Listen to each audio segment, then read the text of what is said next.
मेरी वीडियोस को आप में से ज़्यादातर लोग सिर्फ इसीलिए देखना पसंद करते हैं क्योंकि मेरी हर स्टोरी के एंड में एक बहुत ही भयंकर अनएक्सपेक्टेड ट्विस्ट मिलता है। और आज की स्टोरी भी कोई उनसे अलग नहीं है, बट इसमें एक ऐसा ट्विस्ट होगा जिसको आप कभी गैस ही नहीं कर पाएंगे। पूरी वीडियो आपके सामने चलती रहेगी, आपके माइंड में अलग अलग थॉट्स बनते रहेंगे। आप उन थॉट्स को नीचे कमेंट्स में जरूर बताएं कि आपने ये गैस किया था, बट मैं यकीन मान सकता हूं इस बात पर कि आपका थॉट गलत होने वाला है। आप कभी उस चीज़ को गैस कर ही नहीं पाएंगे कि आखिर इसमें क्या होने वाला है आगे। बट मैं एक चीज को गैस कर सकता हूं और वो ये है कि आपके सामने एक लाइक बटन है, आप उसको नहीं दबाएंगे। आप मेरी इस गैसिंग पावर को गलत साबित कर दीजिए, तुरंत उसको दबा दीजिए, कमेंट्स में पिक में लिख दें, सब्सक्राइब बटन के ऊपर क्लिक कर दें। Let's dive in.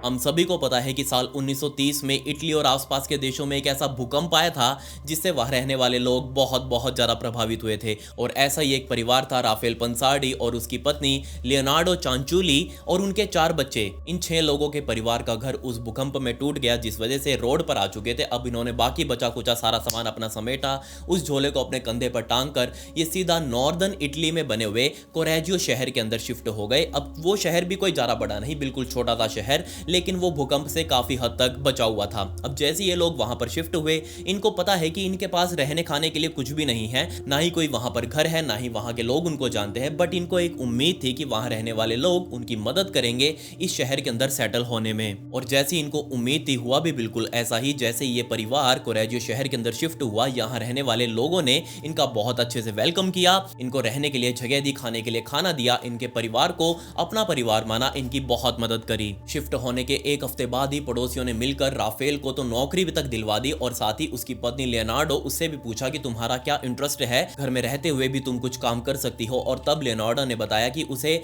घर में ही साबुन बनाना आता है, अलग अलग चीजों से अलग अलग फ्रेग्रेंसेस वाला वो साबुन बना सकती है। तो और लोगों ने उसको सामान ला कर दिया कि तुम ये सामान लो और अपनी दुकान अपने घर के सामने ही लगाओ, और पूरा शहर, जितने भी लोग तुमको जानते हैं, सारे के सारे तुमसे साबुन खरीदेंगे और इसे तुम्हारा घर आसानी से चलता रहेगा। बेशक लियोनार्डो का बचपन कुछ खास अच्छा नहीं रहा। उसकी माँ उसके ऊपर भयंकर अत्याचार कर रही थी।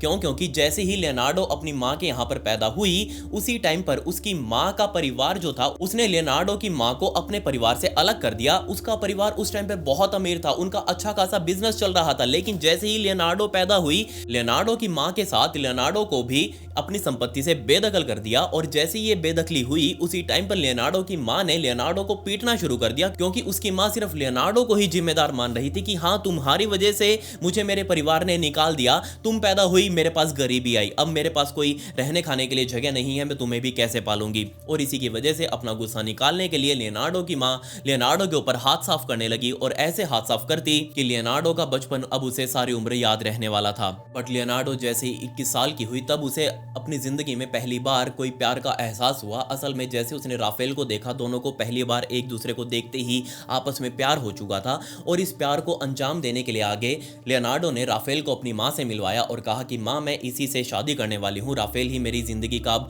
हमसफर बनने वाला है। बट जैसे ही लियोनार्डो की माँ ने राफेल को देखा, वो लिटरली ना सिर्फ राफेल के ऊपर बल्कि लियोनार्डो के ऊपर भी चढ़ गई, हाथ पैर मुंह ना धो के उन दोनों को गालियां देने लगी। और ऐसी ऐसी गालियां दी कि वो दोनों लिटरली अपने घर से भागने को मजबूर हो चुके थे। और भागते भागते भी लियोनार्डो की माँ ने उसको पीछे से काफी बुरी बुरी बातें कही। वो बार बार लियोनार्डो के ऊपर चिल्ला रही थी कि तुम मेरे श्राप से बच नहीं सकती, तुम कभी भी जिंदगी में खुश नहीं रह पाओगी। और ये चीज लिटरली लियोनार्डो आने वाली जिंदगी में फील कर रही थी कि कुछ चीज है जो उसका 24 घंटे पीछा कर रही है। ये चीज, ये एहसास बार बार यहाँ लियोनार्डो को होता रहता। और ये चीज लियोनार्डो के सामने प्रूव तब होने लगी जब लियोनार्डो जैसे ही प्रेग्नेंट होती, उसका मिसकैरेज हो जाता। लियोनार्डो बार बार प्रेग्नेंट होती, बार बार उसका मिसकैरेज हो रहा था। लिटरली वो इस चीज से इतना परेशान हो गई कि वो अपने हाथ को दिखाने के लिए एक बाबा के पास भी गई, और उस बाबा ने जैसे उसका हाथ देखा, वो बताने लगा कि देखो, बेशक तुम्हारे मिसकैरेज हो रहे हैं, लेकिन आगे आने वाली उम्र में तुम्हारे बच्चे होंगे, लेकिन वो बहुत ही यंग उम्र में मर जाएंगे, बहुत छोटी उम्र में उनकी जान चली जाएगी। इसके अलावा आगे चल के तुम्हें कभी ना कभी जेल भी जाना पड़ सकता है, और साथ ही तुम्हें कभी ना कभी पागल खाने के अंदर भी भर्ती करना पड़ेगा। अब जैसे ये चीज लियोनार्डो ने सुनी, लियोनार्डो समझ चुकी थी कि हाँ, ये हो ना हो उसकी माँ का ही श्राप है जो अभी उसकी जिंदगी को ऐसा बना रहा है। अब इस चीज को और बढ़ावा देते हुए लियोनार्डो का पति राफेल उसको भी अचानक से दौरे पड़ने लगे। लिटरली एक दिन छोड़ के 2 दिन छोड़ के उसको ऐसे ऐसे दौरे पड़ते कि वो पूरा पूरा दिन चिल्लाता रहता, उसके ऊपर चिल्लाता रहता, अपने कमरे में पड़ा रहता, ना ही उठता ना ही जॉब पर जाता। अब ऐसे ही लियोनार्डो और उसके पति राफेल की जिंदगी चल रही थी। परिवार बनाने की इच्छा में लियोनार्डो और राफेल ने मिलकर 14 बच्चों को जन्म दिया और उनमें से लिटरली 10 बच्चे होते ही मर गए या फिर वो बहुत ही कम उम्र में मर चुके थे। सिर्फ 4 ही बचे हुए थे जो अभी तक जिंदा थे और सही सलामत थे। लियोनार्डो और राफेल की छत्र छाया के नीचे वो अपनी जिंदगी निकाल रहे थे और सिर्फ यही बात थी जिस वजह से लियोनार्डो और उसका पति राफेल, इन दोनों के मन में डर बैठा हुआ था कि ये जो 4 बच्चे उनके बचे हुए हैं कहीं इनको कुछ ना हो जाए। और इसीलिए लियोनार्डो बहुत ज्यादा तत्पर रहती, बहुत ज्यादा सतर्क रहती अपने चारों बच्चों को लेकर। वो कभी भी अपने बच्चों को अपनी आंखों से दूर नहीं करती। अगर कहीं जाना भी होता तो वो खुद उनके साथ जाती, अपने बच्चों को घर में ही रखती ज्यादा से ज्यादा टाइम। और साथ ही इन चारों बच्चों को बहुत छोटी उम्र में यह भी सिखाया जा चुका था कि अच्छी चीज क्या है, बुरी चीज क्या है, बुरी शक्तियां क्या होती है। अगर तुमको उनका एहसास हो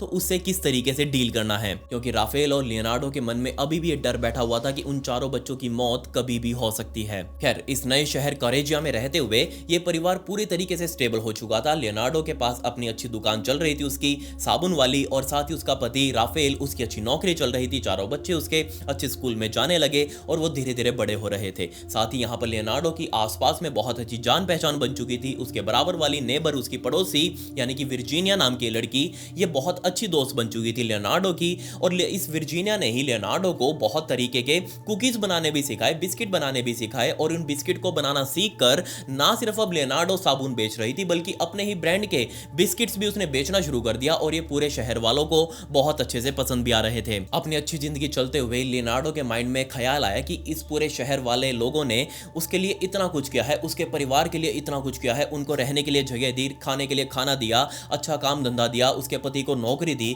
तो बदले में हमें भी इन शहर वालों को कुछ देना चाहिए, कुछ अच्छा इनके लिए करना चाहिए। और इसीलिए यहां पर लियोनार्डो को याद आया कि बहुत सालों पहले जब वो एक बाबा के पास गई थी अपना हाथ दिखाने के लिए, जिसने उसका भविष्य बताया था कि उसकी जिंदगी में ये सब कुछ होगा, बट अब यहां पर लियोनार्डो को लग रहा था कि वो सारा उसका बुरा एक्सपीरियंस है वो अब खत्म हो चुका है, जिससे वो अभी तक डरती आई है। अब उसको अपनी जिंदगी में कुछ नया करना चाहिए, कुछ सीखना चाहिए। तो उसके माइंड में बस अब यही आया कि क्यों ना वो भी इस विद्या को सीख ले, जिससे वो आने वाले लोगों को, अपने आसपास रहने वाले लोगों को उनका भविष्य बता सके, थोड़ा बहुत उनको गैस दे सके कि आखिर उनके साथ क्या क्या कुछ हो सकता है। लियोनार्डो के माइंड में ख्याल सही था। लियोनार्डो ने सोचा कि इस चीज को सीखने के लिए उसको किताबों की जरूरत पड़ेगी जो भविष्य बताना सिखाती है। और इसीलिए लियोनार्डो ने आने वाले लोगों को यह बोलना शुरू कर दिया कि अगर आपके घर में ऐसी कोई किताब हो तो आप मुझे वो ला कर दे, बदले में मैं आपको उसके साबुन दूंगी, कुकीज वगैरह दूंगी। और लोग बहुत अच्छे से अपने अपने घरों से सारी किताबें उठा उठाकर जो इससे रिलेटेड थी वो ला लाकर लियोनार्डो को देने लगे। बदले में लियोनार्डो ने उनको साबुन देना शुरू कर दिया। अब लियोनार्डो के पास बहुत सारी किताबें इकट्ठा हो चुकी थी और लियोनार्डो ने इन किताबों को ऐसे ही रखा नहीं, लिटरली वो पूरा पूरा दिन लगाकर अपने दुकान पर बैठकर भी उन किताबों को पढ़ती, सारा दिन उनको पढ़ पढ़कर उनसे ज्ञान लेती रहती कि आखिर किसी का भविष्य किस तरीके से देखते हैं, हाथों की रेखाएं किस तरीके से काम करती हैं। और क्या आप इस बात पर विश्वास करेंगे कि लियोनार्डो का ये बिजनेस भी बहुत अच्छे से चलने लगा। उसने किताबों से पढ़ पढ़कर इतना ज्ञान ले लिया कि वो लोगों के हाथों को देख देखकर, उनके माथे को देख देखकर उनके भविष्य के बारे में बताने लगी। और थोड़ा बहुत भी जब लोगों को सच दिखता कि हाँ बिल्कुल सही बोल रही है लियोनार्डो, उनकी जिंदगी के बारे में ये सब कुछ उनके साथ होता आया है, लियोनार्डो के ऊपर लोगों को विश्वास होने लगा। और पूरे शहर से, ना सिर्फ कोरेजियो से बल्कि आसपास के गांव से भी लोग अब लियोनार्डो के पास आने लगे अपना हाथ दिखाने के लिए कि देखो हमारे हाथ में और हमें बताओ कि आखिर हमारी जिंदगी में क्या होने वाला है। अब लियोनार्डो पूरे शहर के अंदर बहुत फेमस हुई, उसके ऊपर पैसों की बारिश होने लगी लिटरली, क्योंकि वो हर तरीके की समस्याओं का समाधान दे रही थी। किसी को अपना प्यार नहीं मिल रहा तो लियोनार्डो उसको बताते कि तुमको किस तरीके से क्या करना चाहिए, क्या उपाय करना चाहिए। किसी की नौकरी नहीं लग रही तो लियोनार्डो को उसको बताती कि तुम्हें क्या करना चाहिए, किस तरीके से तुम्हें नौकरी मिलेगी। हर तरीके की समस्या का समाधान उसको मिल चुका था। इन शॉर्ट वो एक वही बाबा बन चुकी थी जो आपको हमारे यहाँ बस स्टैंड के पीछे बैठे हुए दिखते हैं, जो आपकी हर तरीके की समस्या का समाधान करते हैं, चाहे वो गड़ा हुआ खजाना ही क्यों ना निकलवाना हो। 1939 का टाइम आ चुका था, मतलब कि अभी तक इस परिवार को इस कोरेजियो शहर के अंदर रहते हुए तकरीबन 10 साल बीत चुके थे। और अभी तक इन दोनों के बच्चे भी, यानी कि चारों बच्चे काफी बड़े हो चुके थे। और इन सब में से सबसे बड़ा लड़का जोसेपी, जिसकी उम्र अभी तक 17 साल की हो चुकी थी, इस जोसेपी का सबसे खास रिश्ता रहा अपनी माँ के साथ, क्योंकि सबसे बड़ा लड़का होने के नाते वो अपनी माँ के सबसे ज्यादा क्लोज था। और हर दिन की तरह जैसे वो स्कूल से आता अपनी माँ के साथ टाइम बिताता, उसके हाथ के बने हुए बिस्किट वगैरह खाता और अपने काम धंधे में लग जाता, अपना स्कूल का होमवर्क वगैरह करता। बट साल 1939 यानी कि 1939 में एक दिन जोसेपी ने बिल्कुल अजीब सा बिहेव करना शुरू कर दिया। उस दिन वो जैसे ही स्कूल से आया, बजाय अपनी माँ के साथ टाइम बिताने के वो सीधा अपने कमरे में गया, अपना दरवाजा बंद किया और बहुत ही अजीब सा बिहेव करने लगा। ये चीज लियोनार्डो को बहुत अजीब लगी। लियोनार्डो ने जब राफेल को बताई तो उसको भी बहुत अजीब लगी और दोनों मिलकर बस यही चीज सोचने लगे कि क्या लियोनार्डो की माँ वाला जो वो श्राप था वो वापस तो नहीं आ गया उनकी जिंदगी में, क्योंकि उसके बच्चे अभी तक इस तरीके से बिहेव नहीं कर रहे थे और जोसेपी जो घर का सबसे बड़ा लड़का है वो इस तरीके से अजीब बिहेव कर रहा है, तो उसका असर बाकी के 3 बच्चों के ऊपर भी पड़ सकता है। 1939 का अंत आते आते भी लियोनार्डो को अभी तक पता नहीं चला कि आखिर उसके बेटे की जिंदगी में क्या चल रहा है। बट सडनली एक दिन पड़ोस का ही एक आदमी उसके पास साबुन जैसे ही खरीदने के लिए आया तो उसने बातों ही बातों में लियोनार्डो से पूछा कि अब तो तुम्हारा लड़का आर्मी में जाने वाला है, अब तो तुमको खुश होना चाहिए, वो देश की सेवा करेगा। अब जैसे ये चीज लियोनार्डो ने सुनी उसके होश उड़ गए, क्योंकि उसको अभी तक पता ही नहीं था कि असल में लियोनार्डो के बेटे जोसेपी ने आर्मी के अंदर जाने का फॉर्म साइन कर दिया है। अब 1939 में वो वर्ल्ड वॉर 2 शुरू होने वाला था और इस चीज का डर ऑब्वियसली लियोनार्डो को भी था कि कहीं उसके बच्चे आर्मी में जाने की जिद ना करें। और यही चीज जैसे ही माइंड में लियोनार्डो के आई कि हाँ उसका बेटा काफी दिनों से अजीब बिहेव कर रहा है, कोई तो सीक्रेट है जो वो माइंड में छुपा कर बैठा है, तब यहां पर लगने लगा कि हाँ उसका बेटा बहुत लंबे टाइम से ही आर्मी की तैयारी कर रहा होगा और वही सीक्रेट वो अपनी मां से अभी तक छुपाता आया है। लियोनार्डो के माइंड में सबसे पहले यही आया कि उसका बेटा अब उससे दूर हो जाएगा और जिंदा भी रहेगा या नहीं रहेगा ये भी नहीं पता, वो मरकर ही वापस आएगा या फिर किस तरीके से आएगा इसका कोई आइडिया नहीं है। लियोनार्डो ने फटाफट से वो साबुन उस सामने वाले व्यक्ति को दिए, तुरंत अपनी दुकान का शटर डाल के अपने घर में भागती हुई गई, अपने दरवाजे को बंद किया, अपने कमरे में गई, अपने कमरे के दरवाजे को बंद किया और अंदर जाकर जोर जोर से रोने लगी। ऑब्वियसली उसको ऐसा लग रहा था कि उसकी माँ का दिया हुआ श्राप अब वापिस आ चुका है। आने वाले कुछ दिनों तक लियोनार्डो ने अपनी दुकान भी नहीं खोली, उसका पति नौकरी पर भी नहीं गया, उसका पति भी यहाँ पर बहुत परेशान हो चुका था। ऑब्वियसली वो बार बार लियोनार्डो से पूछता कि तुमको कोई इसका सॉल्यूशन मिला या नहीं मिला, हमें अपने बच्चे को समझाना चाहिए। बट लियोनार्डो ने कहा कि हमारा बच्चा हमारी सुन ही नहीं रहा तो हम उसे कैसे समझाएं। बट इसके अलावा लियोनार्डो कुछ और भी कर रही थी, उसने बाकी की सारी किताबें जो बची हुई थी फॉर्चून टेलर से रिलेटेड उन किताबों को पढ़ना शुरू कर दिया और वो इस बात को जानना चाह रही थी कि आखिर अगर कोई श्राप आपका पीछा कर रहा हो तो वो किस तरीके से उसे अपना पीछा छुटवा सकती है। और उसको इसी के बदले एक बहुत ही अच्छा सॉल्यूशन भी मिला। जी हाँ, उसने किताब के अंदर पढ़ा कि अगर आप दुनिया के लिए कुछ बहुत अच्छा करते हैं तो बदले में दुनिया भी आपको बहुत अच्छे से रिवॉर्ड करेगी। अगर आप ब्रह्मांड के लिए बहुत अच्छा सा कुछ करते हैं तो ब्रह्मांड आपको बदले में बहुत अच्छा इनाम भी देगा। लियोनार्डो बस सोचने लगी कि उसको ऐसा क्या करना होगा जिससे उसकी बेटे की जान बच जाए, उसका बेटा मिलिट्री में ना जाए और वो बस उसी के पास रहे, वो पहले जैसा हो जाए। तब लियोनार्डो के माइंड में ये आया कि क्यों ना वो दुनिया की हेल्प करे, दुनिया को बहुत अच्छे से अपनी सेवाएं दे, जिससे दुनिया बदले में उसको अपना इनाम दे, ब्रह्मांड उसको अपना इनाम दे। उसके माइंड में आ चुका था कि और कहीं जाने की बजाय क्यों ना वो कोरेजिया के ही लोगों की और ज्यादा मदद करे। बेशक वो बहुत लंबे टाइम से पिछले 10 सालों से लोगों की मदद करते हुए आ रही है,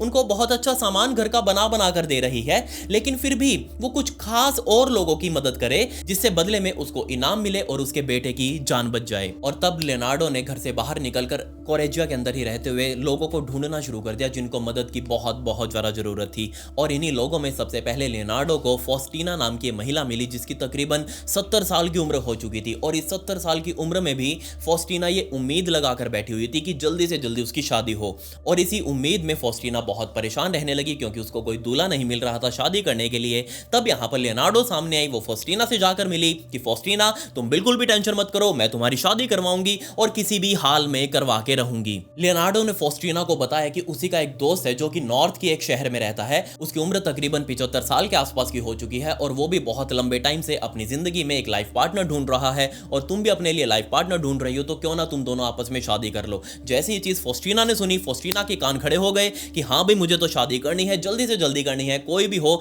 बस जिंदा आदमी हो उससे मेरी शादी करवा दो। लियोनार्डो ने कहा कि लेकिन तुम उससे पहले सुन लो मेरी बात पूरी, कि वो उसको थोड़ी सी दारू पीने की आदत है और उसी वजह से उसकी पहले वाली पत्नी छोड़कर जा चुकी है। फॉस्टीना ने कहा मुझे कोई दिक्कत नहीं है, मुझे बस अपना लाइफ पार्टनर चाहिए है, मैं उसके दारू की आदत को भी संभाल लूंगी, मैं उसको ठीक कर दूंगी। इसके बाद लियोनार्डो ने फॉस्टीना को समझाया कि तुमको उसी शहर के अंदर जाना पड़ेगा। और फाइनली वो दिन भी आया जब कोरेजिया में रहने वाले सभी लोगों ने मिलकर फॉस्टीना को विदा किया कि हाँ जाओ तुम उस शहर में जाकर उस व्यक्ति से मिलो, उसके साथ अपना घर बसाओ, यहाँ पर हम सब संभाल लेंगे। फॉस्टीना अपना सारा तामझाम अपने साथ बांधकर कोरेजिया को छोड़कर उस शहर के लिए निकल चुकी थी। फॉस्टीना उस शहर में जाकर उस आदमी देखने से मिली, जिसके बाद ये दोनों लोग आपस में एक दूसरे के प्यार में पड़ गए और जल्दी इन दोनों ने शादी भी कर ली। शादी के बाद ये अपने घर में शिफ्ट हो चुके थे उसी शहर के अंदर, और उसी शादी के कुछ दिनों बाद फॉस्टीना अपने पुराने शहर यानी कि कोरेजियो के लोगों को, अपने दोस्तों को लेटर्स भेजने लगी कि हाँ वो कितनी ज्यादा खुश है अपने इस नए लाइफ पार्टनर को पाके, वो बहुत ज्यादा आराम की जिंदगी अब जी रही है, अब उसको जिंदगी में कुछ और नहीं चाहिए। वो बहुत ज्यादा थैंकफुल है लियोनार्डो की कि उसने उसकी शादी करवाई, इस उम्र में भी उसने उसके लिए लाइफ पार्टनर ढूंढा। जब ये बात लियोनार्डो को पता लगी तो लियोनार्डो भी अंदर से बहुत खुश हुई। आसपास के लोगों ने आकर उसको बधाई दी कि देखो तुमने कितना अच्छा काम किया है, दो लोगों को आपस में मिलवा दिया, ये तुमको भगवान कुछ ना कुछ इसके बदले जरूर अच्छा देगा। जैसे ये चीज लियोनार्डो ने सुनी, लियोनार्डो बस उम्मीद करने लगी कि ब्रह्मांड अब उसको कुछ ना कुछ अच्छा इनाम के तौर पर देगा, और उसको कुछ और नहीं बल्कि अपने बेटे की जिंदगी ही चाहिए है वापस। जिसके बाद लियोनार्डो अपने बेटे के व्यवहार के अंदर कुछ चेंज नोटिस करने लगी कि हाँ कुछ उसका व्यवहार बदला या नहीं बदला, या फिर उसने मिलिट्री के अंदर जाने की जिद छोड़ी है या नहीं छोड़ी। लेकिन 3-4 दिनों तक बीतने के बाद भी अभी भी लियोनार्डो के बेटे जुसेप्पी के अंदर कोई भी चेंज नहीं आया, वो बिल्कुल पहले जैसा। और अब तकरीबन 4 से 5 महीने ही बचे थे लियोनार्डो के बेटे जुसेप्पी को आर्मी ज्वाइन करने के लिए। अब जैसे ये 3-4 दिन निकले, लियोनार्डो को लगने लगा कि नहीं, जो उसने किया है वो बहुत कम है, उसको और भी कुछ करना पड़ेगा, और कुछ बढ़ के करना पड़ेगा, हट के करना पड़ेगा, लोगों की मदद करनी पड़ेगी, जिससे ब्रह्मांड खुश होकर उसको वापस से कुछ बहुत अच्छा इनाम में दे, जिससे उसके बेटे की नई जिंदगी उसको दान में मिल जाए। लियोनार्डो एक बार फिर से अपने घर से बाहर निकली, आसपास के लोगों से मिलने लगी, उनसे पूछने लगी कि आखिर किसको अपने शहर के अंदर बहुत ज्यादा मदद की जरूरत है। तो सबने एक ही नाम लिया और वो था फ्रेंचेस्का। 40 साल की फ्रेंचेस्का असल में विधवा हो चुकी थी। उसके पति की कुछ ही टाइम पहले मौत हुई थी, जिसके बाद उसके पति की नौकरी के साथ साथ उसकी भी नौकरी गई, क्योंकि उसके पति का ध्यान रखते रखते फ्रेंचेस्का ने अपनी नौकरी छोड़ दी थी। अब उसके पास खाने के लिए कुछ भी नहीं था, कमाने के लिए कुछ भी नहीं था, जिस वजह से सभी लोग उसकी अभी थोड़ी थोड़ी हेल्प तो कर रहे थे, लेकिन फिर भी फ्रेंचेस्का खुद ये चाह रही थी कि वो खुद का कुछ काम धंधा करे, जैसे कि लियोनार्डो ने अपना कुछ सेटअप किया है, फ्रेंचेस्का भी वैसा ही कुछ करे। तो लियोनार्डो सामने से फ्रेंचेस्का के पास गई उससे मिलने के लिए कि हाँ भाई बताओ क्या बीमारी है। फ्रेंचेस्का ने बताया कि मुझे भी काम धंधा करना है, कोई नौकरी वगैरह करनी है जिससे मैं अच्छा खासा पैसा कमा सकूं, मुझे मांग कर खाना पसंद नहीं है। फ्रेंचेस्का को लियोनार्डो ने कहा कि देखो मेरी माँ का जो पुराना परिवार था, मेरे नाना नानी वगैरह, ये बहुत रिच फैमिली से थे, इनके पास अंधा पैसा मौजूद है और मैं किसी तरीके से उनसे कॉन्टैक्ट करने की कोशिश करती हूँ। अब तो बहुत लंबा टाइम बीत चुका है, अब तो उनका गुस्सा शांत हो गया होगा और मैं उनसे बात करती हूँ, अगर वो तुमको कहीं ना कहीं कोई नौकरी लगवा दें तो तुम्हारे लिए बहुत अच्छा होगा। तुम इस छोटे शहर से निकलकर किसी बड़े शहर में चले जाना, वहां तुम्हारी नौकरी लग जाएगी और सब कुछ तुम्हारे लिए परफेक्ट हो जाएगा। जैसी चीज फ्रेंचेस्का ने सुनी, फ्रेंचेस्का भी बहुत ज्यादा खुश की, हाँ लियोनार्डो प्लीज मेरे लिए बात करो, कहीं मेरी नौकरी लगवा दो। लियोनार्डो अपने घर पर वापस आई, उसने अपनी माता के परिवार को लेटर्स लिखने शुरू किए और उसके बदले में उसको जवाब मिला कि हाँ तुम्हारी फ्रेंड की हम नौकरी लगवा सकते हैं। ये लेटर लेकर वापस सीधा वो फ्रेंचेस्का के पास गई और फ्रेंचेस्का को दिखाई कि देखो तुम्हें तो अब खुश होना चाहिए, तुम्हारी स्विट्जरलैंड के अंदर नौकरी लग गई है, मेरी माँ के परिवार ने तुम्हारी वहाँ एक बहुत अच्छी नौकरी अरेंज कर दी है, तुम फटाफट से यहाँ से टिकट पकड़ो और जल्दी से जल्दी वहाँ स्विट्जरलैंड में पहुँचो, वहाँ नौकरी तुम्हारा इंतजार कर रही है। फ्रेंचेस्का इसको लेकर बहुत ज़्यादा खुश हुई, तुरंत उसने अपना सामान सारा पैक किया, टिकट लेकर सारे गाँव वालों से मिलकर, शहर वालों से मिलकर, अपने यारे प्यारों से मिलकर सभी ने उसको विदा किया और जल्दी ही फ्रेंचेस्का स्विट्जरलैंड पहुंचकर उसने अपनी वहां नौकरी शुरू कर दी और जल्दी ही उसने बहुत सारे पोस्ट कार्ड वापस कोरेजिया में रहने वाले लोगों को, अपने दोस्तों को भेजने शुरू कर दिए कि वो यहाँ पर बहुत खुश है, उसकी नौकरी बहुत अच्छी चल रही है और वो बहुत अच्छा पैसा कमा रही है। अब जैसे ये चीज़ लियोनार्डो ने देखी कि हाँ उसने एक और ज़रूरतमंद की मदद कर दी है, अब तो यूनिवर्स इस चीज़ को नोटिस करेगा, ब्रह्मांड इस चीज़ को नोटिस करेगा और उसको बदले में कुछ इनाम देगा, उसके बेटे की जान बचाएगा। अब इस धर्म के काम को करने के बाद फिर से लियोनार्डो ने अपने बेटे के ऊपर नज़र बनाकर रखनी शुरू कर दी कि क्या उसके अंदर कोई चेंज आता है या नहीं आता, क्या उसके ऊपर भगवान अपनी कृपा करते हैं या नहीं करते। बट 4-5 दिनों तक नोटिस करने के बाद भी अभी तक उसके बेटे के अंदर कोई भी चेंज नहीं आया। उसका बेटा पूरी तरीके से तैयार था आर्मी ज्वाइन करने के लिए, तकरीबन 3 महीनों के अंदर उसको आर्मी ट्रेनिंग के ऊपर निकलना था। अब इस चीज को लेकर लियोनार्डो फिर से टेंशन में आई कि क्या वो सच में इतना काम कर रही है कि उस चीज को ब्रह्मांड नोटिस करे और उसके बदले उसको इनाम दे। तब उसको लगा कि नहीं, वो अभी भी पूरे तरीके से किसी की मदद नहीं कर पा रही है जितनी उसको करनी चाहिए, जितना उसका पोटेंशियल है। उसको लगा कि हाँ उसको इससे भी हटके कुछ बहुत अच्छा और कुछ करना पड़ेगा। और अब की बार लियोनार्डो को इस बंदे को ढूंढने में ज्यादा मेहनत नहीं करनी पड़ी। क्यों? क्योंकि उसके पड़ोस में ही रहने वाली उसकी सबसे खास दोस्त विर्जीनिया, जी हाँ वही विर्जीनिया जिसने उसको वो बिस्किट वगैरह बनाने सिखाए थे, वही विर्जीनिया अपने पुराने दिनों को याद कर करके बहुत परेशान रहती थी। असल में विर्जीनिया पहले एक ओपेरा सिंगर हुआ करती थी जो बड़े बड़े शहरों में लगने वाले कॉन्सर्ट्स के अंदर जा जाकर अपनी परफॉर्मेंस देती, उससे अच्छा पैसा कमा रही थी। लेकिन बाद में वो जैसे कोरेजिया में शिफ्ट हुई, उसका वो सारा काम धंधा खत्म हो गया, उसको बार बार अपनी पुरानी जिंदगी याद आती। वो इस चीज़ को लेकर लियोनार्डो से भी डिस्कस करती कि उसको अपनी पुरानी जिंदगी बहुत अच्छी लगती है। तब यहाँ पर लियोनार्डो ने सामने से जाकर विर्जीनिया से कहा कि देखो, मैं अपने माँ के परिवार से दोबारा से बात कर सकती हूँ और वो तुम्हारी किसी बड़े ओपेरा हाउस के अंदर, बड़े किसी कॉन्सर्ट हॉल के अंदर नौकरी लगवा दें, तो किसी तुम बड़े शहर के अंदर शिफ्ट हो जाना, वहां तुम नौकरी कर लेना, तुम अपनी पुरानी जिंदगी जी सकती हो। जैसे ये चीज विर्जीनिया ने सुनी, उसके कान खड़े हो गए कि हाँ यार, यही चीज तो मैं चाहती हूँ। कब से मेरा मन है कि मैं इस छोटे शहर से निकलकर बड़े शहर में जाऊं, वहां पर काम धंधा करूं, वहां पर मोटा पैसा कमाऊं और अपनी जिंदगी अच्छे से एंजॉय करूं जैसे मैं पहले किया करती थी। लियोनार्डो विर्जीनिया के घर से बाहर निकली, अपने घर पर आई, अपने माँ के परिवार को दोबारा से लेटर्स लिखने शुरू किए और बदले में जब रिप्लाई आया तो लियोनार्डो बहुत ज़्यादा खुश थी। क्यों? क्योंकि उसके माँ के परिवार ने अपनी पहुंच से फ्लोरेंस इटली के अंदर जो ओपेरा हाउसेस बने हुए हैं उनके अंदर बात की और उन सभी ने ही विर्जीनिया को एक्सेप्ट करना जरूरी समझा।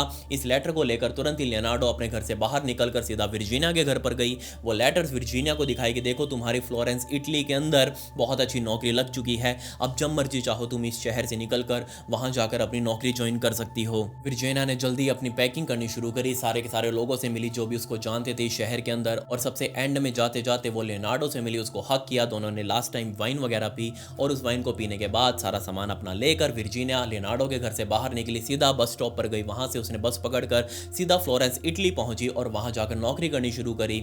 उसके कुछ दिनों बाद ही विर्जीनिया के भी बहुत सारे पोस्ट कार्ड लेटर्स इस कोरेजिया शहर में रहने वाले लोगों को रिसीव हुए कि हाँ भाई, विर्जीनिया अपनी नौकरी को लेकर बहुत ज़्यादा खुश है और सब कुछ उसकी ज़िंदगी में अच्छा चल रहा है। अब फाइनली लियोनार्डो भी बहुत ज़्यादा खुश हुई कि हाँ, उसने अब 3 लोगों की मदद कर दी है। इतना तो बहुत होता है यूनिवर्स को नोटिस करने में, ब्रह्मांड वो देख रहा है उसको सब कुछ कि हाँ, वो कितने अच्छे से लोगों की मदद कर रही है। अब तो उसको इसके बदले इनाम मिलना चाहिए और उसके बेटे की जान अब तो कम से कम बच जानी चाहिए। अब फाइनली लियोनार्डो फिर से अपने बेटे के ऊपर उसी दिन से नजर रखने लगी जिस दिन विर्जीनिया उस शहर को छोड़कर अपनी नौकरी पर गई थी। उसी दिन जैसे ही विर्जीनिया गई, उसने अपने बेटे के ऊपर नजर रखी और उसे पूछा कि क्या तुम अभी भी आर्मी के अंदर जाना चाहते हो? जोसेफी ने कहा कि ऑब्वियसली मैं जाना चाहता हूं और मैं जाऊंगा, मेरी तकरीबन 2 महीने बाद से ट्रेनिंग शुरू होने वाली है। जिसको लेकर अब फाइनली लियोनार्डो बहुत ज़्यादा परेशान हो चुकी थी। और फिर लियोनार्डो ने जोसेफी से कहा कि देखो, तुम जाना चाहते हो बेशक जाओ, लेकिन उससे पहले तुमको मेरे साथ नहाना पड़ेगा। आज रात को मैं तुम्हारे लिए स्पेशल एक साबुन बनाऊंगी, उस साबुन से तुमको नहाना पड़ेगा और साथ ही नहाते नहाते मैं तुमको मेरे हाथों से बने हुए बिस्किट खिलाऊंगी, उस बिस्किट को तुम्हें खाना पड़ेगा और उसके बाद तुम जो करना चाहो तुम कर सकते हो। जोसेफी ने इस चीज़ के लिए मना नहीं किया। ऑब्वियसली वो उस टाइम तक 18 साल का हो चुका था, लेकिन फिर भी उसने मना नहीं किया। क्यों? क्योंकि उसको पता था कि उसकी माँ बहुत ज़्यादा धार्मिक है और वो इस तरीके के काम करती रहती है, घर में अलग अलग तरीके के उपाय करती रहती है। अगर वो ये करना चाहती है तो वो करने के लिए तैयार है, कोई दिक्कत नहीं है। उसी रात दोनों के दोनों लोग यानी कि जोसेफी और उसकी मां लियोनार्डो अपने घर के बाथरूम में गए। बाथटब के अंदर उन्होंने पानी भरा। लियोनार्डो पीछे बैठ चुकी थी उस बाथटब में, उसके आगे जोसेफी बैठ चुका था अपने कपड़े निकालकर। और फाइनली लियोनार्डो ने पीछे उसके कमरे के अंदर अपनी हाथों से बनाई हुई उस साबुन को मसलना शुरू किया। उसके साइड में ही उसने अपने काफी सारे वो बिस्किट्स भी रखे हुए थे, उन बिस्किट्स को निकाल कर वो आगे बैठे जोसेफी के मुंह में देने लगी। और फाइनली अब उनका नहाना धोना भी पूरा हो चुका था। ये काम करने के बाद फाइनली लियोनार्डो अब बिल्कुल रिलैक्स फील कर रही थी। क्यों? क्योंकि उसको लग रहा था कि हाँ, वो जो कर सकती थी उसने कर लिया, उसके हाथ में जो था उसने कर लिया, उसके बस की जो थी उसने कर लिया। अब उसका लड़का बिल्कुल सेफ है, उसके लड़के को अब कुछ नहीं होने वाला। उसकी माँ के द्वारा दिया हुआ श्राप अब उसके लड़के का कुछ भी नहीं बिगाड़ सकता। अब वो बिल्कुल रिलैक्स्ड है। उसने अपने बेटे को कहा कि तुम जो करना चाहो तुम कर सकते हो, कोई दिक्कत नहीं है। उस दिन लियोनार्डो की जिंदगी में आराम से निकले। वो अपनी रेगुलर रूटीन में आ चुकी थी। वो अपनी डेली दुकान भी खोलती, अपने हाथों से वो साबुन बनाती, अपने हाथों से बिस्किट्स बनाती और पूरे शहर वालों को खिला रही थी। बट कुछ दिनों बाद सुबह सुबह अर्ली मॉर्निंग ही जब वो अपनी दुकान खोलने की तैयारी कर रही थी, नहा धोकर जस्ट अपने बाथरूम से बाहर निकली ही थी, तभी उसके घर का दरवाजा खटका।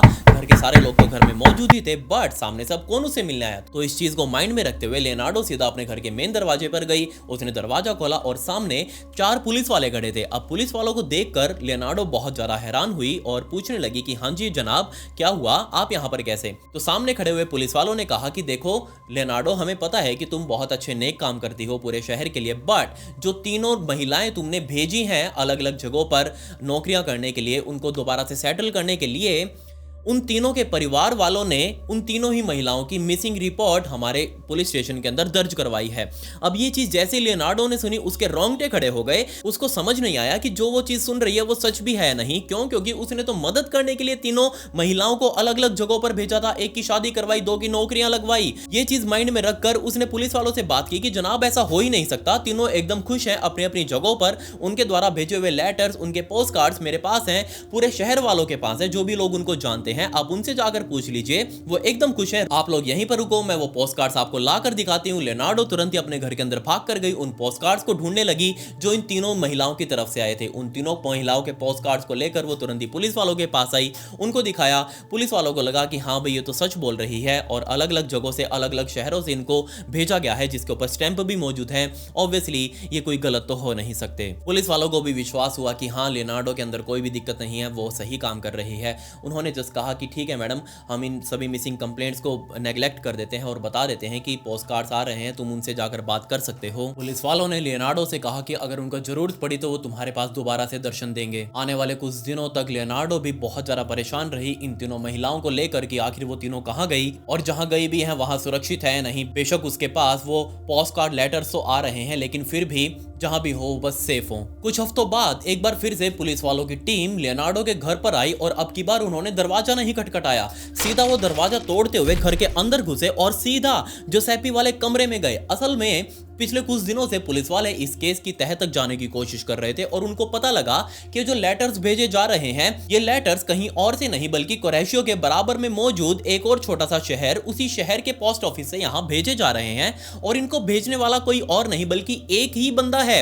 जब पुलिस वालों ने उस पोस्ट ऑफिस में जाकर बात करी तो उन पोस्ट ऑफिस वालों ने बताया कि इन लेटर्स को भेजने के लिए एक जवान सा लड़का आता है जिसकी आंखें एकदम नीली सी हैं, बाल एकदम काले से हैं और वो लड़का यहीं पर आकर इन लेटर्स को भेज कर जाता है। अब जैसे ये चीज पुलिस वालों ने सुनी, उन्होंने तुरंत ही जुसेपी की फोटो उन पोस्ट ऑफिस वालों को दिखाई। उन्होंने तुरंत ही जोसेपी को पहचान लिया कि हाँ यही लड़का है जो इन तीनों महिलाओं की तरफ से लेटर्स भेज रहा था। अब जैसी ये चीज पुलिस वालों ने सुनी, पुलिस वाले सीधा भागते हुए लियोनार्डो के घर पर आए और सीधा जोसेपी के कमरे में घुसे। पुलिस वालों ने जोसेपी को उसके कमरे से ही गिरफ्तार किया, उसको पकड़कर हथकड़ियां लगाते हुए उसके घर से बाहर लेकर आए, उसको गाड़ी में बैठाया और सीधा चौं चौं करते हुए अपने पुलिस स्टेशन वापस पहुंच चुके थे। लियोनार्डो साइड में मौजूद देख रही थी कि उस श्राप ने अभी तक पीछा नहीं छोड़ा, वो अभी भी मेरे ऊपर और मेरे परिवार के ऊपर बना हुआ है और वो श्राप ही मेरे बेटे की जान लेकर रहेगा। लियोनार्डो को अब पता था कि वो अंत में सिर्फ एक चीज और है जो कर सकती है। वो तुरंत अपने कमरे में गई, अपना सामान सारा पैक किया, वो बाहर आई, अपने पति से भी नहीं मिली, उसको कुछ नहीं बताया, जो घर से बाहर निकली और सीधा पुलिस स्टेशन गई अपने बेटे से मिलने के लिए और साथ ही पुलिस वालों से बातें करने के लिए। अंदर जाते ही उसने पुलिस वालों से बात करी कि मुझे उस डिटेक्टिव से मिलना है जो मेरे बेटे के केस के ऊपर काम कर रहे हैं। उसको कुछ देर वहीं पर बैठा कर रखा गया, वेट करने के लिए कहा और जैसे वो वेट खत्म हुई, लियोनार्डो को एक इंटरव्यू रूम के अंदर ले जाया गया और वहीं पर वो डिटेक्टिव बैठा था। उस कुर्सी पर बैठकर आगे हाथ रखकर गहरी सांस लेते हुए लियोनार्डो ने उस डिटेक्टिव से कहा कि देखो मेरा बेटा जुसेपी वो बिल्कुल मासूम है, उसने कुछ भी नहीं किया। जैसी ये चीज सामने उस डिटेक्टिव ने सुनी, उसने कहा मुझे पता था आप यही कहोगे, क्योंकि हर माँ बाप अपने बच्चे के बारे में यही सोचते हैं कि उनका बच्चा मासूम है, उसने कुछ भी गलत काम नहीं किया। इसके अलावा कुछ आपको और बात करनी है तो मुझे बताइए, वरना आप यहाँ से जा सकते हैं, हम इस केस में अपने आप इसकी तह तक चले जाएंगे। बट इसके बाद लियोनार्डो ने उस डिटेक्टिव को बताया कि क्यों मेरा बेटा जुसेपी वो बिल्कुल इनोसेंट है, उसने कुछ नहीं किया। और उसके बाद जो स्टोरी पुलिस वालों को बताई लियोनार्डो ने, उसके ऊपर उस डिटेक्टिव को विश्वास ही नहीं हुआ। उसने कहा कि नहीं, मैं इस चीज को मान ही नहीं सकता, जो तुम बोल रही हो वो बिल्कुल झूठ है। उसने बाकी और पुलिस वालों को बुलाया कि आओ एक बार इसके बारे में सुनो कि ये क्या कहने की कोशिश कर रही है। और जब बाकी पुलिस वालों ने सुना कि आखिर लियोनार्डो ने क्या कहा, लिटरली उन सभी ने भी कहा कि नहीं, हम इस बात के ऊपर विश्वास ही नहीं कर सकते, जो ये बोल रही है वो सच हो ही नहीं सकता। बट इसके बाद लियोनार्डो ने उस केस की सारी डिटेल्स दी पुलिस वालों को, और जब पुलिस वालों ने उन डिटेल्स के ऊपर फॉलो अप किया, वहां जा जाकर देखा तो लिटरली पुलिस वाले हैरान थे क्योंकि जो चीज लियोनार्डो बोल रही थी वो बिल्कुल सच थी। सो बैक टू 1939 यानी कि 1939, वो दिन जब फाइनली फॉस्टीना अपने घर से निकलकर, इस शहर से निकलकर दूर दूसरे शहर में जाने वाली थी उस आदमी से मिलने के लिए जिसके साथ उसकी शादी होने वाली थी। 75 साल का वो आदमी और 70 साल की फॉस्टीना। जैसे ही फॉस्टीना बाकी सभी लोगों से मिलकर अंत में लियोनार्डो से मिलने के लिए उसके घर पर आई, उसको गुड बाय करने के लिए लियोनार्डो ने उसको अपने घर के अंदर बुलाया। फाइनली ये दोनों महिलाएं अपनी ड्राइंग हॉल में बैठी हुई थी और जब फॉस्टीना ने लियोनार्डो के सामने अपनी एक्साइटमेंट दिखाई कि हाँ मेरी शादी हो जाएगी, मुझे अपना जल्दी से जल्दी घर बसाना है और उसके साथ मैं बहुत ज्यादा खुश रहूंगी, लियोनार्डो ने फॉस्टीना को शांत किया और कहा कि लो पहले थोड़ी सी दारू वगैरह पीते हैं, तब तुम यहां से जाना और आराम से जाकर अपना घर बसा लेना। फॉस्टीना ने भी चीयर्स किया और ये दोनों महिलाएं अपने अपने गिलास की वो दारू अपने गले से गटक चुके थे। अब जैसे ही इन्होंने दारू पी उसके कुछ ही मिनटों बाद लियोनार्डो अपनी जगह से उठी, अपने किचन में गई और दूसरी तरफ साइड में बैठी हुई फॉस्टीना नीचे सोफे पर गिर चुकी थी। अब जैसे ये चीज लियोनार्डो ने देखी, लियोनार्डो फॉस्टीना के सामने आई, उसको जगाने की कोशिश करने लगी। फॉस्टीना ने आंखें खोली, उसको कहा कि मुझे कुछ भी सही से दिखाई नहीं दे रहा, मेरे सर में चक्कर आ रहे हैं। तब यहां पर लियोनार्डो ने अपनी टेबल के नीचे रखी हुई अपनी एक कुल्हाड़ी निकाली और जस्ट फॉस्टीना को कहा कि आई एम सो सॉरी, मुझे ये करना बहुत ज्यादा जरूरी है, और सीधा अपने दोनों हाथों में कुल्हाड़ी पकड़ के और वो फॉस्टीना जो नीचे बेसुध हालत में लेटी हुई थी उस सोफे के ऊपर, उसकी छाती में 3 बार उसने वो कुल्हाड़ी मारी। लिटरली उन तीनों वारों से ऑन द स्पॉट फॉस्टीना की मौत हो चुकी थी। जिसके बाद लियोनार्डो ने एक बड़ी सी आरी के साथ फॉस्टीना की लाश के 9 अलग अलग टुकड़े किए। उन लाश के टुकड़ों में मौजूद खून को एक बड़ी सी बाल्टी के अंदर ड्रेन कर लिया, उस सारे खून को निकाल लिया और जब वो 9 के 9 टुकड़े खून से खाली हो चुके थे, उसने अपनी गैस के ऊपर एक बड़ा सारा पतीला जिसके अंदर पानी भरा हुआ था, उस पतीले के अंदर पानी गर्म करना शुरू किया। 9 के 9 लाश के टुकड़े उस पतीले के अंदर डाले और बाद में उस पतीले के अंदर बहुत सारा कास्टिक सोडा भी डाल दिया। जी हाँ, ये वही कास्टिक सोडा होता है जिसे आज भी साबुन बनाने में इस्तेमाल किया जाता है। और घंटों तक उस कास्टिक सोडा के अंदर 9 के 9 टुकड़े लाश के उबालने के बाद वो कास्टिक सोडा वाला सॉल्यूशन बहुत ज्यादा गाढ़ा सा, काला सा हो चुका था और इसको देखकर ऑब्वियसली लियोनार्डो बहुत ज्यादा अपसेट हुई कि ये काले रंग कैसा बन गया, इसको तो कुछ और ही बनना चाहिए था। फाइनली उसने जो भी वो मिक्सचर बना हुआ था उबलने के बाद उस मिक्सचर को एक अलग से पतीले में बाहर निकाला, उसके अंदर वो ब्लड भी जो था फॉस्टीना का, उस ब्लड को मिक्स किया, उसको घुमाने के बाद काफी देर तक सूखने के बाद फाइनली उसने एक बड़े सारे अवन के अंदर उस पूरे के पूरे मिक्सचर को डाला और उसके अंदर काफी देर तक पकाने के बाद, ग्रिल करने के बाद सारा का सारा पानी उसमें से निकल गया। अब सॉलिड जो काला काला बचा हुआ था उस काले काले सॉलिड को बाहर निकालकर अच्छे से उसको पीस कर उसने बहुत सारे बिस्किट और बहुत सारे टी केक्स उस पाउडर से बनाए। जिसके बाद लियोनार्डो ने अपने बेटे जुसेपी से कहा कि उस शहर में जाओ, दूसरे शहर में जाओ, उस शहर के पोस्ट ऑफिस से अपने घर के ऊपर लेटर्स भेजो, ये लेटर्स मैंने कुछ लिखे हुए हैं, ये जस्ट तुमको वहां पर डाल के आने हैं और ये लेटर्स वापस अपने आप अपने पास पहुंच जाएंगे। जुसेपी ने भी अपनी माँ से नहीं पूछा कि आखिर ये लेटर्स अपने पास ही क्यों भिजवाने हैं, उसने जस्ट इग्नोर किया इन सभी चीज़ों को। उसको पता है कि उसकी माँ बहुत ज़्यादा धार्मिक है और ऐसा ही कोई उपाय वगैरह कर रही होगी, तो उसने जस्ट जो उसकी माँ ने उसको कहा उसने भी वो कर दिया। असल में लियोनार्डो फॉस्टीना के जो सॉल्यूशन बना था वो कास्टिक सोडा वाला, उस सॉल्यूशन को देखकर बहुत ज़्यादा अपसेट थी। वो जो बनाना चाह रही थी वो उससे बना ही नहीं और ऑब्वियसली फॉर लियोनार्डो को इस चीज़ से बहुत बुरा लगा। उसने अपने नेक्स्ट विक्टिम को ढूंढना शुरू कर दिया और अब की बारी थी फ्रेंचेस्का की, जो अपने लिए नौकरी की तलाश कर रही थी, जो बहुत ज़्यादा गरीब, उसका पति भी मर चुका था, वो विडो हो चुकी थी। अब जैसे ही फ्रेंचेस्का को लियोनार्डो ने कहा कि वो उसकी नौकरी लगवा देगी, फ्रेंचेस्का बहुत ज़्यादा खुश हुई। उसने सभी गाँव वालों को बता दिया, शहर वालों को बताया, सभी से मिलकर जब वो एंड में लियोनार्डो से मिलने के लिए आई, लियोनार्डो ने उसको घर के अंदर बुलाया, वही उसको दारू पिलाई, एक गिलास में जहर, एक गिलास खुद के लिए जिसके अंदर कोई जहर नहीं था, और वो जहर वाली दारू पीते ही फ्रेंचेस्का ऑन द स्पॉट नीचे गिर गई। और फाइनली लियोनार्डो अपने हाथ में वही कुल्हाड़ी लेकर दोबारा से फ्रेंचेस्का के पास आई और उसकी छाती के अंदर तब तक मारती रही जब तक बेचारी फ्रेंचेस्का ने ऑन द स्पॉट दम नहीं तोड़ दिया। लियोनार्डो ने फिर से फ्रेंचेस्का की लाश के 9 टुकड़े किए और 9 के 9 टुकड़ों से सारा खून बाहर निकालने के बाद वापस इन 9 टुकड़ों को एक बड़े से पतीले में कास्टिक सोडा, पानी और इन 9 के 9 टुकड़ों को डालकर उबालना शुरू कर दिया। बट फिर से एक बार लियोनार्डो बहुत ज्यादा अपसेट हुई क्योंकि वो जो बनाना चाह रही थी वो ये बन ही नहीं रहा था। लियोनार्डो को पता था कि ये तरीका तो वो ठीक आजमा रही है, जो चीज वो बनाना चाह रही है, लेकिन वो बन क्यों नहीं रहा उसे भी समझ नहीं आया। और उसके बाद उसने जस्ट उस सॉल्यूशन को वापस उस अवन के अंदर रखा, सारा ब्लड उसके अंदर मिक्स किया, उसको सुखाकर उसके पाउडर से वापस काफी सारे टी केक्स और कुकीज वगैरह बनाई और उनको स्टोर करके रखा। अब फिर से लियोनार्डो एक बार अपने नेक्स्ट विक्टिम की तलाश में थी और अब की बार ये तीसरी विक्टिम कोई और नहीं बल्कि लियोनार्डो की ही बेस्ट फ्रेंड वर्जीनिया, जिसने पूरा का पूरा सेटअप करवाया था लियोनार्डो का इस शहर के अंदर, उसको वो बिस्किट्स वगैरह बनाने सिखाए थे। अब वर्जीनिया ही जब सभी लोगों से मिलकर एंड में लियोनार्डो से मिलने के लिए आई, वही उन दोनों ने मिलकर दारू पी, एक में जहर नहीं, बिना जहर वाली लियोनार्डो ने पी। जहर वाली दारू जैसे ही वर्जीनिया ने पी, उसी टाइम पर वो बेहोश होकर नीचे गिर गई। लियोनार्डो फिर से अपने हाथ में वही कुल्हाड़ी लेकर वर्जीनिया के सामने आई, उसकी छाती के ऊपर बैठकर वही तकरीबन 18 से 20 बार उसने वार किया वर्जीनिया की छाती पर, और तब तक वार किया जब तक उसकी पूरी तरीके से मौत नहीं हो गई। वर्जीनिया की जान लेने के बाद उसके कपड़े निकालकर तकरीबन 9 टुकड़े फिर से वर्जीनिया की लाश के करे, और इन 9 टुकड़ों से सारा खून निकालने के बाद 9 के 9 टुकड़े उसने एक बड़े से पतीले के अंदर कास्टिक सोडा और पानी डालकर इनको उबालना शुरू कर दिया।